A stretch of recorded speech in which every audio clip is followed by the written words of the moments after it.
Guys, seperti biasa pada hari Sabtu, anime Kaiju nomor 8 season 2 pun sudah dirilis dan kali ini memasuki ke episode 7. Dan episode kali ini tuh khusus edisi episode Reno dan juga Iharu. Nah, langsung saja kita breakdown episode terbaru ini. Let's go! Scene dibuka dengan masa lalu Furuhashi Iharu.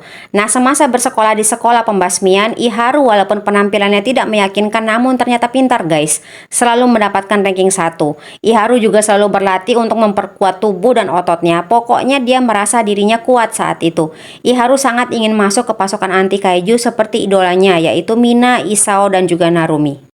Sementara itu kembali ke masa kini, setelah percobaan pertama gagal, Reno kembali mencoba untuk menggunakan kekuatan Kaiju nomor 6. Dan Iharu dengan setia tetap memperhatikan rekannya tersebut. Dan lagi-lagi, meskipun asimilasi awalnya sangat bagus, namun Reno lagi-lagi gagal dalam menggunakan senjata Kaiju nomor 6.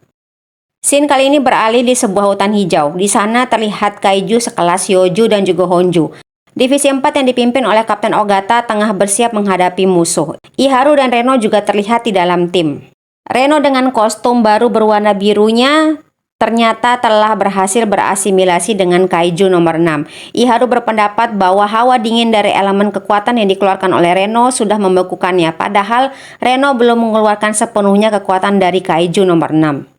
Dan ternyata Reno berhasil nih memenuhi target Kapten Ogata yang memberikannya tenggat waktu selama sebulan untuk menggunakan pakaian tempur dari Kaiju nomor 6. Wakil Kapten Divisi 4, Toko Kirimori memberitahukan pada Kapten Ogata bahwa berdasarkan data Divisi ketiga, tempat Reno pertama kali bertugas, perkembangan Reno sangat pesat walaupun masih kalah dari Kikoru. Kapten Ogata pun mengakui bahwa Reno adalah orang jenius. Namun menurut Kapten Ogata, pertempuran nyata akan berbeda dengan latihan. Kapten Ogata lalu memberitahukan pada Reno bahwa lawan mereka adalah Honju Naga Tanah tipe 67 yang kemunculan pertamanya di tahun 67 dan muncul di wilayah sekarang setiap 5 tahun sekali dan ketangguhannya sebesar 6,4. Kapten Ogata pun mengingatkan pada Reno agar tidak memaksakan dirinya dan menyuruh Reno untuk memperlihatkan kemampuannya setelah menggunakan pakaian tempur dari Kaiju nomor 6. Operasi pembasmian bungkai pun dimulai. Reno dengan pakaian dari Kaiju nomor 6 langsung memperlihatkan kecepatannya yang membuat Iharu terkejut. Melihat itu, Iharu bertekad untuk mengejar Reno dan melakukan pelepasan juga. Kekuatan Reno nampak saat apa yang dipijaknya berubah menjadi es. Reno sembari mengingat perkataan Kapten Ogata yang mengatakan karena senjata Numbers punya beban besar pada tubuh, hal ini dapat mengikis usia pemakainya. Oleh karena itu, Reno dibiarkan menggunakan kekuatan tersebut hanya selama 10 menit. Kembali ke pertempuran, Reno yang sudah bertekad untuk menunjukkan hasil pada kaptennya tersebut dengan cepat ingin menghajar Yoju.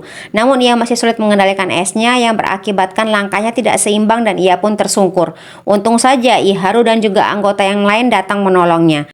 Nah, Iharu dengan tekad ingin melindungi Reno juga terus bertarung. Namun secara mengejutkan Reno kembali menyerang Yoju tersebut dan kali ini ia pun berhasil dengan sekali tembak. Kekuatan Reno tersebut membuat Iharu terpaku dan tidak sadar ada Yoju di atasnya.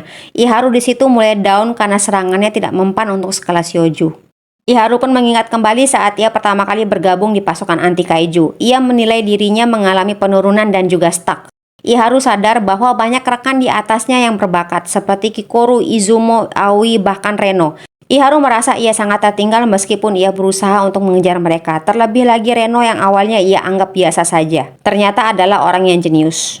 Lamunan Iharu membuatnya dihajar oleh Yoju. Iharu pun terlempar. Yoju tersebut ingin menyerang Iharu lagi namun kali ini ia diselamatkan oleh Reno lagi. Reno dengan cepat lagi-lagi menghabisi Yoju tersebut. Melihat itu, mental Iharu benar-benar down. Ia benar-benar merasa ditinggal sendirian dalam hal kekuatan dan juga perkembangan oleh Reno.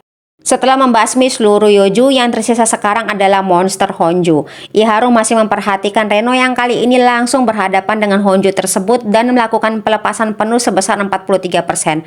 Serangan esnya makin menguat. Apa yang disentuh Reno pun menjadi es, begitu pula dengan Honju yang disentuhnya. Namun, ketebalan dan juga kecepatan regenerasi Honju ini masih merepotkan Reno. Dan Reno masih belum bisa melihat inti dari Honju tersebut. Reno kemudian melepaskan lagi kekuatannya sebesar 46%. Meskipun operator yang mengawasi Reno mengatakan Reno berkembang dalam pertempuran, namun Kapten Ogata terlihat ragu. Reno masih menyerang Honju tersebut, namun lagi-lagi tidak ada pengaruh berarti buat Honju tersebut. Reno lagi-lagi menambah kekuatannya sebesar 51%. Operator menanyakan apa Reno baik-baik saja. Reno menjawab iya baik-baik saja. Malah kali ini kepalanya berpikir lebih jernih dari biasanya. Nah, mendengar hal itu Kapten Ogata makin khawatir nih dengan kondisi dari Reno. Reno kemudian menyerang Honju tersebut dengan kekuatan penuh, namun Honju itu juga berubah bentuk dan juga pasti menjadi lebih kuat. Reno bertarung dengan tekad ingin melindungi Kafka dan juga Iharu. Hal ini membuatnya lepas kendali dan membuat mata Reno memerah. Memang pergerakan Reno jauh lebih cepat dan dengan lincah Reno menyerang Honju tersebut. Namun tekanan darah Reno meningkat dan ada robekan otot di 6 tempat. Awalnya operator mengira Reno hilang kesadaran karena kekuatan kaiju nomor 6. Namun Kapten Ogata membantah bahwa ini adalah Reno yang asli. Kapten Ogata kemudian menjelaskan saat pengguna senjata Numbers bersinkronisasi dengan energi besar dan juga sel Dai Kaiju, otak mulai bangkit dan membuat jumlah kecepatan pun meningkat. Akibatnya sifat asli penggunanya dan juga keinginannya semakin membesar. Nah, tergantung pada kepribadian penggunanya, bisa saja senjata Numbers ini menghancurkan diri penggunanya. Operator membantah bahwa hal itu tidak terjadi pada saat Reno latihan. Kapten Ogata pun mengatakan bahwa hal ini dapat terjadi di pertempuran nyata karena tekanan ekstrim pada pikiran dan juga tubuh penggunanya menyebabkan hal tidak terduga terjadi. Apalagi Reno menggunakan senjata nomor 6 yang merupakan kaiju terkuat dalam sejarah. Kapten Ogata pun lalu mengatakan lagi jika Reno tidak bisa mengendalikan dirinya, maka ia tidak bisa membiarkan Reno menggunakan ini lagi. Sementara Iharu terlihat susah payah berusaha mencapai tempat Reno bertarung. Dalam hati ia mengakui lega saat Reno gagal menggunakan senjata nomor 6. Sementara itu Reno ada di alam bawah sadarnya, seluruh tubuhnya sakit. Reno pun tidak bisa mengendalikan tubuh dan pikirannya. Reno terjatuh dan ini pun membuat daerah di sekitarnya sampai dengan 50 meter menjadi beku. Hal ini membuat rekannya pun terperangkap dalam esnya, namun Reno berhasil membuat 35% tubuh Honju membeku. Namun robekan otot Reno semakin bertambah menjadi 16 tempat dan juga 4 patah tulang. Honju dan Reno pun masih saling serang. Saat Reno mendarat dan akan menyerang lagi, tahu-tahu tulang kering bagian kirinya patah. Ia pun terlihat tidak bisa bertarung lagi. Kapten Ogata yang melihat ini pun memperingatkan pada Reno untuk berhenti dan ia pun bersiap untuk bertarung. Nah, di alam bawah sadarnya, mental Reno sempat down. Ia menganggap dirinya lemah dan lagi-lagi tidak bisa menjadi kuat. Sementara itu, Iharu tetap ingin mencapai tempat Reno. Iharu pun menembus pertahanan es yang Reno buat dan ia ingin menyelamatkan temannya tersebut. Kapten Ogata terkejut dengan kenekatan Iharu. Iharu meminta pada Kapten Ogata untuk memberikannya dan juga Reno sedikit waktu. Kapten Ogata pun memperingatkan pada Iharu bahwa daerah tersebut berbahaya. Namun Iharu tidak peduli. Kapten Ogata pun menanyakan pada Toko berapa kekuatan tempur yang bisa dilepaskan oleh Iharu. Toko pun melaporkan sebesar 24%. Sementara berlari menyelamatkan Reno, Iharu mengatakan bahwa Reno adalah pribadi yang jujur, pekerja keras, dan juga peduli pada rekannya. Dan hal itu membuatnya iri.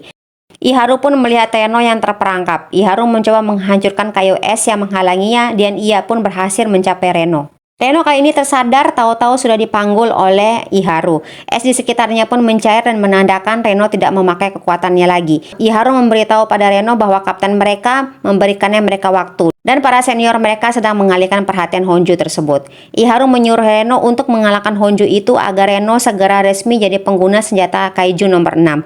Dan Iharu akan membantu Reno. Reno kemudian mengatakan hal ini dapat membuat Iharu dalam bahaya. Iharu kemudian jengkel dan menjatuhkan Reno. Sambil kesal, Iharu bilang pada Reno jangan meremehkan dia dan jangan melakukan semuanya sendiri. Iharu mengatakan lagi bahwa Reno lebih muda darinya, jadi Reno harus mengandalkannya. Reno pun tersadar dengan ucapan Iharu. Reno kemudian mengatakan Iharu orang hebat. Setiap kali Reno merasa takut, Iharulah yang selalu membuat Reno kembali menatap ke depan. Reno pun sepakat ia dan Iharu akan bekerja sama untuk mengalahkan Honju tersebut.